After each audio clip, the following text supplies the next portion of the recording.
Bonjour à tous et bienvenue dans les Gardiens du quotidien. Aujourd'hui, 3 faits divers qui, une fois encore, soulignent la montée inquiétante de la violence en France. À Montpellier, une femme de 36 ans, militante féministe bien connue, a été agressée sexuellement dans un train alors qu'elle tentait de protéger 2 adolescentes importunées par un homme. Jeudi 30 octobre, Vigdis Maurice Herrera rentre chez elle à bord du train reliant Sète à Montpellier. Elle remarque un homme déjà accusé d'attouchement à Sète, certain qui semble suivre 2 jeunes filles de 17 ans. Quelques minutes plus tard, l'individu passe à l'acte, la femme s'interpose, il la touche, elle réagit immédiatement. Il m'a tripoté les fesses, je l'ai agrippé au cou et je lui ai hurlé dessus. Grâce à ses cris, les passagers et la police ferroviaire interviennent. L'agresseur, âgé de 33 ans, est arrêté à la gare de Montpellier-Saint-Roch. Les autorités confirment qu'il est en situation irrégulière, sous le coup d'une obligation de quitter le territoire français depuis 2024. Mais le cauchemar ne s'arrête pas là. Sur le chemin du retour, Vigdis est à nouveau suivi et harcelé verbalement par un autre homme. Des passants interviennent. Cette double agression en une seule soirée choque d'autant plus qu'elle touche une femme engagée contre les violences faites aux femmes.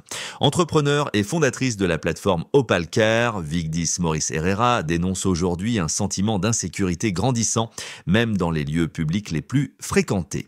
Et pendant que cette militante défendait 2 adolescentes, c'est une autre mineure, à 800 km de là, qui a vécu l'horreur.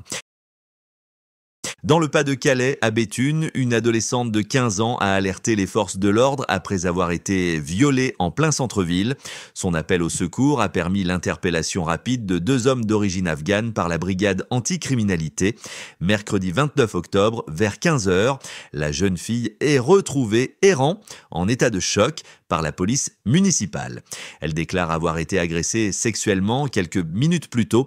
Les forces de l'ordre transmettent immédiatement l'information à la police nationale qui localise et arrête 2 suspects sans domicile fixe.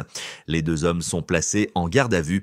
Le parquet de Béthune a ouvert une information judiciaire pour viol sur mineur de moins de 15 ans, un crime passible de 20 ans de réclusion. Les enquêteurs exploitent les vidéos de surveillance, alors recueillent les témoignages et examinent les preuves médico-légales. La victime, quant à elle, bénéficie d'un suivi psychologique. Ce drame intervient alors que les violences sexuelles sur mineurs ont augmenté de 10% cette année selon le ministère de l'Intérieur. Une statistique glaçante qui rappelle que derrière chaque chiffre, il y a une victime, une famille et une société qui s'interrogent. Vendredi soir, à Villejuif, dans le Val-de-Marne, 6 adolescentes âgées de 13 à 16 ans ont été violemment attaquées à l'acide chlorhydrique par un groupe d'individus encagoulés. Les faits se sont produits vers 20h30 alors que les jeunes filles, déguisées pour Halloween, rentraient chez elles.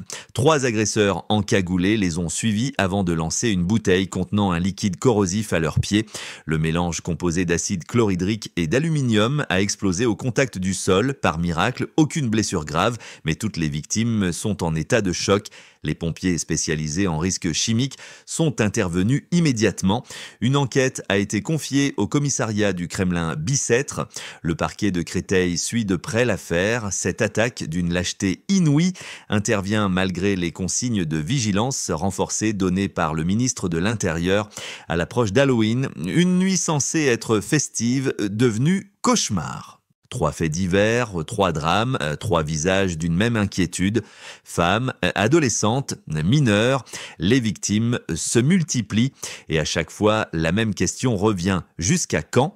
Ce soir encore, pensons à celles et ceux qui, malgré la peur, continuent de se lever, d'agir et de défendre les autres. Ce sont eux les vrais gardiens du quotidien. Merci à tous de nous avoir suivis. On se retrouve demain pour de nouvelles actualités. D'ici là, restez vigilants et surtout, n'hésitez pas à partager vos expériences ou vos conseils en commentaire. Votre témoignage peut aider d'autres personnes à éviter le pire. Abonnez-vous à la chaîne et rejoignez la communauté des gardiens du quotidien pour ne rien manquer des prochaines alertes, faits divers et conseils de sécurité. Parce que prévenir, c'est déjà agir.